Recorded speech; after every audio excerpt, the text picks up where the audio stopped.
There once was a face, lit with 1,000 smiles, a heart that wished happiness for everyone. Sana Yousaf, an innocent soul who only wanted to live, to dream, to inspire, and to fill life with love. But fate was cruel. This world couldn't handle her joy, a blind obsession, a twisted mind. Behind the mask of a follower hid a monster, a man who mistook affection for possession, and silenced her forever with the dagger of hate. She used to speak, and it felt like springtime had arrived. Now she is silent, like an endless winter has fallen. She was the light of social media, and now she's been swallowed by darkness. This wasn't just the death of one young woman.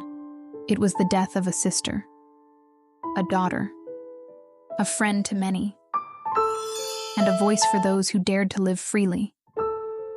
What was her crime? That she followed her dreams? That she carved her own identity?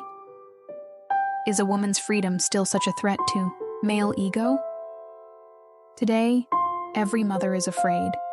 Every sister is anxious, wondering when and why living itself might become a punishable act.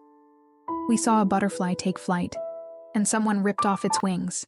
We saw Santa smile, and someone stole that smile. Forever. This was not just a murder. This was a blow to humanity, a wound on the soul of society. But remember, Sana Yousaf may be gone, but she lives in every heart that beats for justice. She lives in every tear, every prayer, and she will never be forgotten.